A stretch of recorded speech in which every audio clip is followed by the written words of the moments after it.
Right, good morning. Yan mga idol, for today's video, meron akong ipapakita na video sa inyo, update sa ating pinaghirapan dito sa Manila, malayong lugar.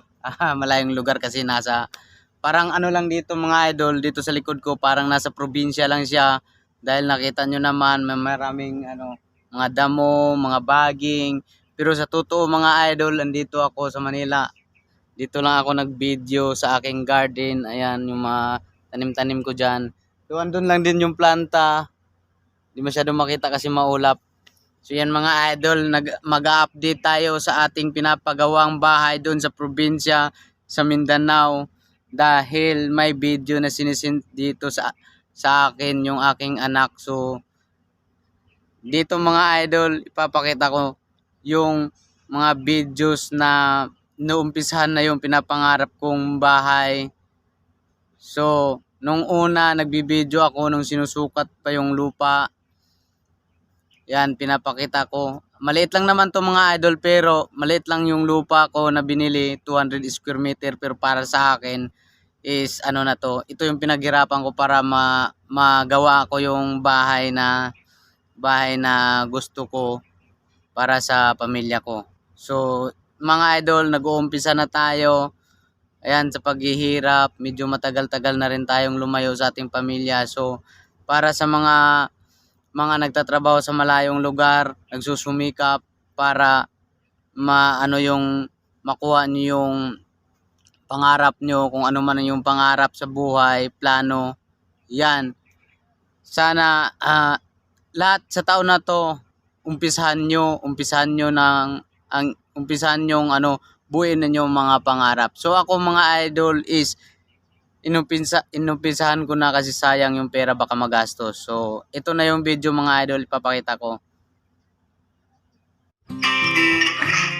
So yan mga idol, ito yung video na pinasa sa akin ng aking asawa. So ayan, napakasarap lang sa pakiramdam mga idol na makita mo yung inumpisahan mo yung pangarap mo. Yan, nakita mo na yung pinaghirapan mo sa malayong lugar. So ito na mga idol, inumpisahan ko na. So tuloy natin to, yung pangarap natin, kasi yung una mga idol, ang binili ko is yung lupa na pagtitirikan ng bahay na yan. So yan, tapos na yung lupa, pinagawa na natin ng titulo. So hintayin na lang natin na lalabas yung mga idol, nabayaran na natin sa EIR. So ayan, tuloy-tuloy lang po yung ating pantay mason dyan hanggang sa matapos yan. So yan mga idol, abangan nyo lang yung mga update natin sa ating pinapagawang bahay sa probinsya. Habang andito tayo, bumabalik na tayo dito sa ating trabaho sa Manila. Andito na naman tayo sa malayong lugar na tiisin natin na hindi natin makasama yung ating pamilya para sa ating mga pangarap. Yan mga idol, kasi ako dati mga idol is hindi ko pa naisip yung mga ganung bagay na bubuo ako at saka parang wala pa sa ko na umpisahan ko na. Pero nung pumunta na ako dito mga idol sa Manila, lumayo ako sa pamilya ko, may mga ako sa sarili ko, yung bisyo ko, yung paninigarilyo ko, natigil ko dahil naisip ko yung pamilya ko. Ayoko silang magutom mga idol. Kaya ito na mga idol, nag-umpisa tayo.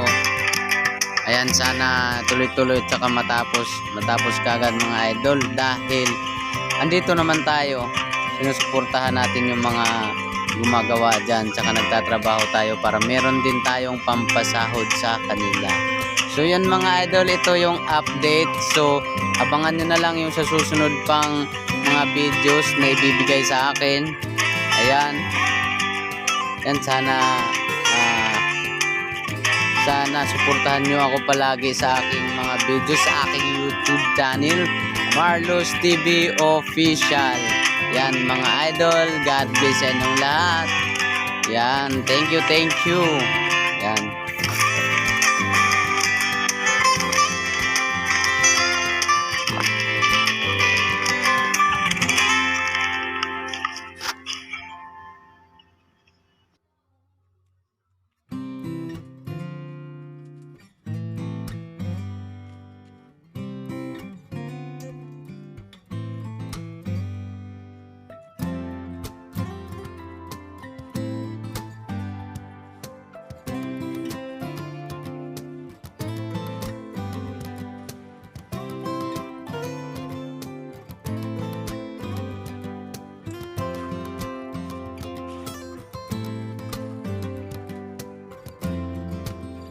So yun na nga mga idol, sana tapusin nyo yung videos at sana patuloy nyo pa rin subaybayan ng aking YouTube channel.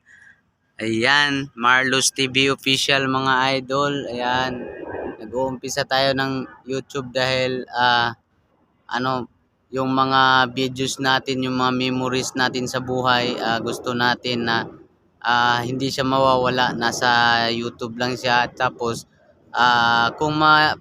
kung papalarin tayo dito sa ating YouTube channel, mamonetize yung ating YouTube channel. Ayan, syempre naman hindi natin ipagkait na tumulong tayo sa ating mga kapwa. So yan, God bless mga idol. Sana suportahan nyo ang aking YouTube channel, Marlos TV Official. God bless.